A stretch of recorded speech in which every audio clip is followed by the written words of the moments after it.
Hello, my name's Chris, and with me is Elijah. And for our senior project, we're doing StatMaster, which is a tournament bracket system for the St. Martin's Ping Pong Club.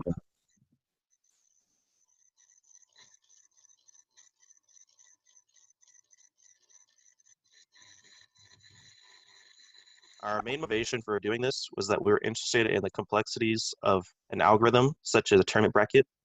It would introduce a lot of new techniques we would have to use later on in our programming career. We also started using a combination of HTML with C Sharp, which was a new concept we haven't done at our school.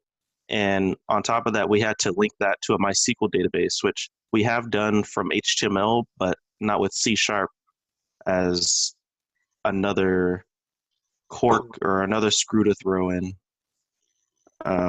And then the ping pong club was having trouble managing the brackets, which we wanted to help them out because they were having trouble having a bracket each week that was unique and didn't have the same players playing each other. So with this, it would help them manage who's playing who. So that way everyone has a new experience each time.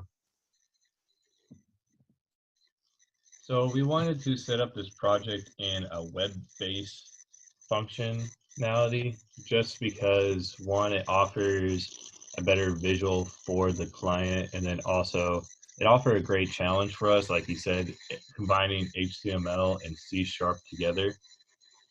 We wanted, so we were using ASP.NET Core over NSP.NET applications for two reasons. One, the core offers higher performance rating, and then two, the core also has built-in abilities and frameworks such as Entity Framework, which will allow you to be able to connect MySQL Server to Visual Studio, only coding in Visual Studio without having to go to MySQL to do the other half of coding. But we'll get into that later. The user interface is what we were really trying to make this for the client, is just to make everything easier for them, so they can input the data and they don't have to see the nasty code that has to go along with it. It also will give like a place to store the bracket and give it more of a March Madness looking bracket when it goes live. Then they can see the matches as it goes through. So that's the main reason why we wanted it to be a web page design instead of just a simple code. The database that we're using is MySQL Server, and we're using the Entity Framework, which is built into Visual Studio .NET Core, to create the database, the tables, the values, and the relationships of those tables within the core. How they would do this is through a string, and I'll tell you later on in the bottom part with that code. The database will contain three tables: a master table, which will contain the login information of all the members and then their past stats of their matches; the match history table, which will hold past matches, basically from seed 1 versus seed 2 and all the way down; and then the admin table, which will give admin rights to a certain member of the club, and then they can adjust the brackets, the member stats, and give admin rights to the next person who's going to take over the club. The code underneath, which I was explaining later, is a string that connects the core to MySQL. The service equals desktop, that is me logging into my SQL, but we'll set it up where it doesn't matter what SQL, it will only use the most trusted connection, which is the last part of that string. And then the database equals login DB is the table that's creating. Underneath, you can see the config. Basically, this is what this is doing, is calling other files from within the core to be able to set up the rules and the relationships of those tables. Is calling that file that we created to set those rules and values. So you'll see the login v provider. That's a file.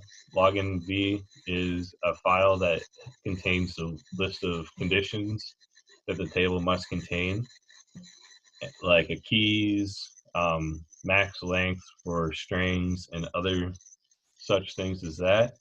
And it's calling and abstracting those from those files. That's mostly what the nice thing about the Entity framework is, that you are able to keep everything in C# code, but also be able to create the database and store it in MySQL Server.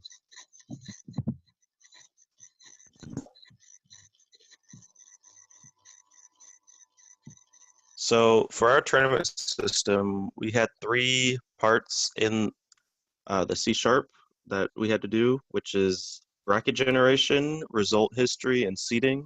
For the bracket generation, we originally used an array list, but decided later to switch to a C# dictionary because you could assign a value with a key, which would associate with the player seed with the player tag. The result history would be the scores recorded in MySQL, which would be used to create an archive of players' wins, losses, and just a history of tournaments at the ping pong club.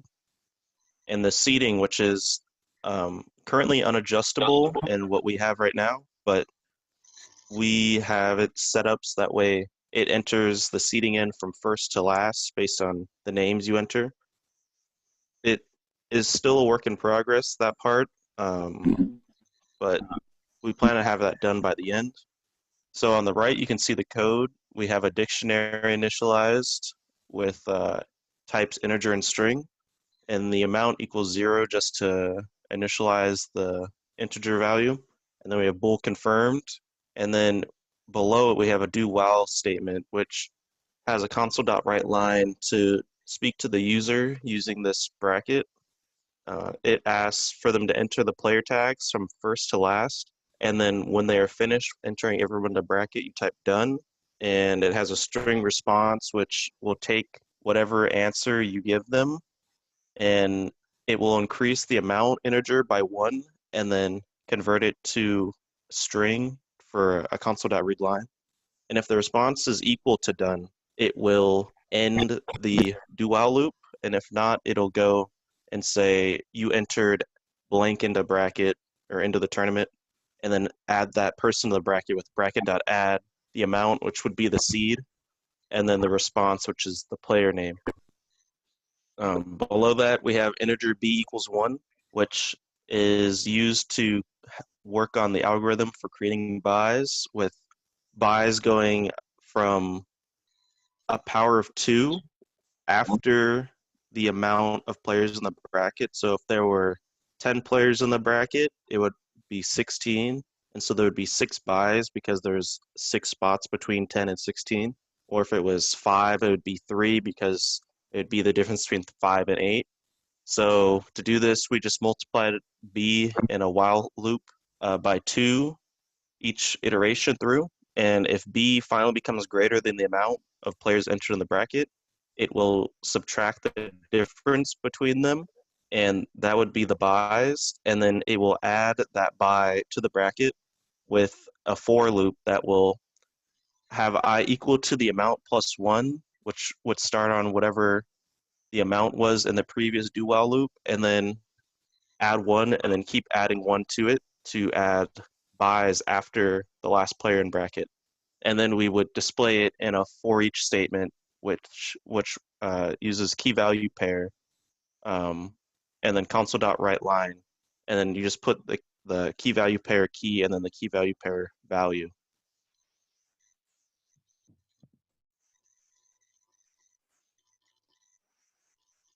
So for the ELO system, we haven't really worked on this because we can't combine our codes at the moment. We need both sides of ours to fully complete this part.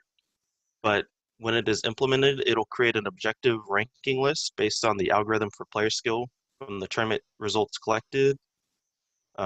This will use MySQL data, which will be calculated in an adjustable algorithm that we have not fine-tuned, but we have an idea on how it would work. And this will generate a numerical value for the player's skill with a higher number relating to a higher skill level, according to the algorithm. And then the results of the ELO system will be displayed on the web page for convenient viewing from highest to lowest. So it would show first player at the top, followed by second player, third player, and the numbers next to him could be like 5,000, and then the second player would be 4,800, and then 3,000 below that, and it would just create a numerical value to show the skill. Potential improvements that we want to put into this web page and this project is the ability to log in, have a login page, so then people are required to log in, so then they can't just mess with the page.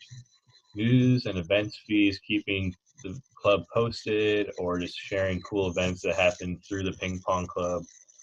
Non-flexible interface, user interface. What we mean by that is that this random users can't just interfere with the brackets and change things up. It has to be through the admin rights only. And then the third one is adding feature pages such as news and events, contacts us, change logs, and bracket history, and user page.